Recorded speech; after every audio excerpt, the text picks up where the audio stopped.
네, 우리 시장이 연휴 동안 있었던 이슈들을 하나하나씩 소화하고 있는데요. 하나하나씩 이번엔 짚어보겠습니다. 먼저 이번에는 1월 FOMC 금리 동결 이후 시장 흐름을 짚어보겠습니다.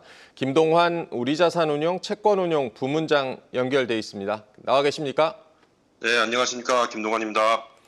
네, 부문장님. 올해 첫 FOMC에서 연준이 원 만장일치로 정책금리 동결 결정을 내렸습니다. 부문장님께서는 이번 FOMC에서 어떤 부분 좀 주목해서 보셨습니까? 사실 제가 주목한다기보다는 상당히 재미있는 관전 포인트가 있었습니다. 크게 두 가지로 요약할 수 있는데요. 첫 번째는 파월과 트럼프의 두 번째 만남이었고요. 그 다음은 각국의 기준금리 디커플링 징후를 가능케 하는 캐나다 중앙금리의 금리 결정이었습니다. 파월은 앞서 2018년 2월 연준 의장으로 취임하였고, 트럼프 대통령은 그 당시도 금리 인하를 지속 요구했습니다. 파월 의장은 반대로 금리를 오히려 4차례 인상했고요. 근데 며칠 전 데자뷰 같이 트럼프 대통령이 다보스 포럼에서 금리 인하를 주장했지 않습니까? 저는 7년 전 모습이 떠올랐습니다. 제가 느끼기에 그때와 달랐던 부분은 그 당시 파월과 지금의 파월은 전혀 다른 사람이라는 겁니다. 과거에는 트럼프 페이스에 휘말리면서 금리에 대한 이견을 많이 내비쳤는데 어떻게 보면 시장 참여자 입장에서 상당히 불안한 느낌이 있었거든요. 반면에 이번 FOMC에서는 파월 의장이 상당히 노련해졌다고 느꼈습니다. 달랐던 점을 말씀드리면 과거 저를 비롯한 금융시장 관계자는 트위터, 지금의 X죠. 중요한 경제 지표처럼 실시간으로 접했습니다.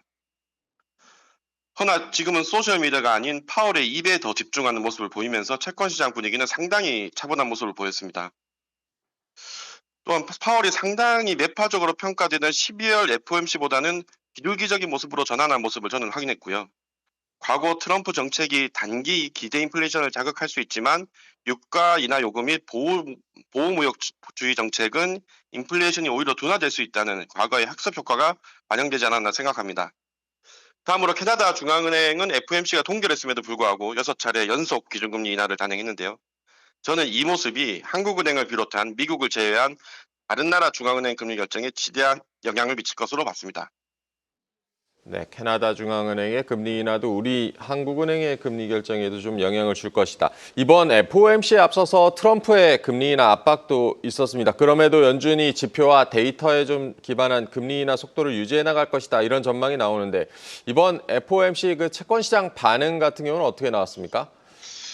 사실 FOMC가 있었나 할 정도로 미국 채권 시장 변동은 제한적이었습니다. 미 국채 10년 기준 8bp 내외로 움직였는데요. 성명서 내용은 인플레이션 2% 목표를 향해 진전이 있었다는 기존 문구를 삭제하고 인플레이션이 다소 높아진 상태를 유지했다라고 발표되면서 금리는 상승하였습니다. 이후 파월 의장이 해당 성명서는 초안 변경에 불과하다. 인플레이션이 단기적으로는 조금 상승할 것으로 보이지만 장기적으로는 그렇지 않다라고 한 후 금리는 반락하면서 종가는 보합 수준에서 마감하였습니다. 제가 볼 때는 금리가 방향성을 가지고 갈 수 없었던 부분이 이미 CME 패드워치에서 99.5% 확률로 금리 동결이 예상됐었고 파월 의장도 트럼프 발언에 반대하거나 동조하는 부분 없이 중립적 스탠스를 견지한 부분이 채권 시장 금리 변동성을 제한한 것으로 보여집니다.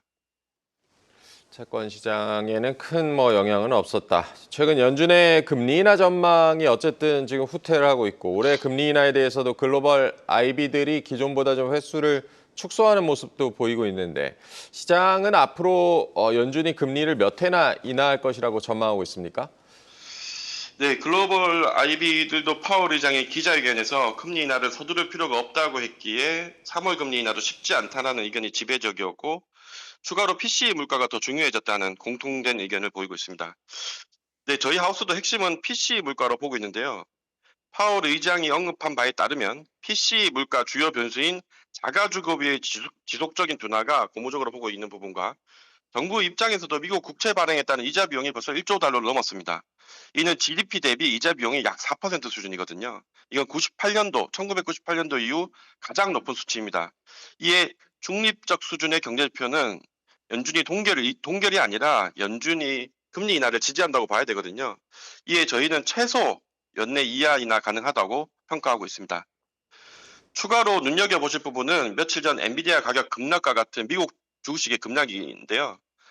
이 부분은 연준이 추가 금리 인하를 할 수 있는 주요 변수가 된다고 보고 있습니다.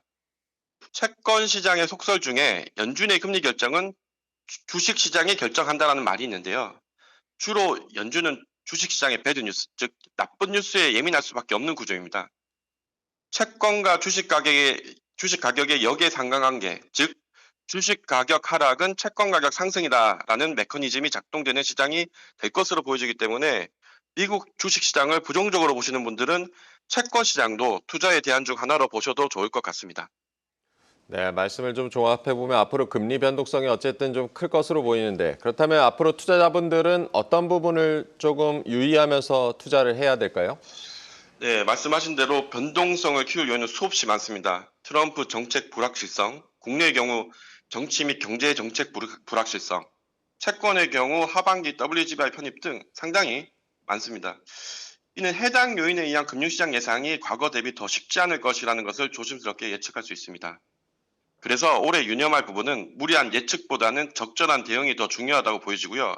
아까 말씀드렸던 캐나다 중앙은행의 결정과 같이 각국의 금융시장 디커플링에 대해서도 유념하셔야 될 것으로 판단됩니다.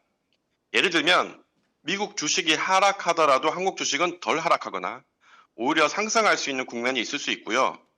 FOMC에서 금리 인상을 하더라도 혹은 동결을 하더라도 한국은 캐나다와 같이 금리 인하를 단행할 수 있는, 즉 각국의 금융시장이 대외 요인보다는 대내 요인에 의해 변동될 수 있는 국면에 대비하는 것이 유의미하지 않을까 생각하고요. 저 역시도 투자 시 밤사이 해외 변동성의 민감도를 지속적으로 줄여가면서 예측보다는 대응에 집중하려 합니다.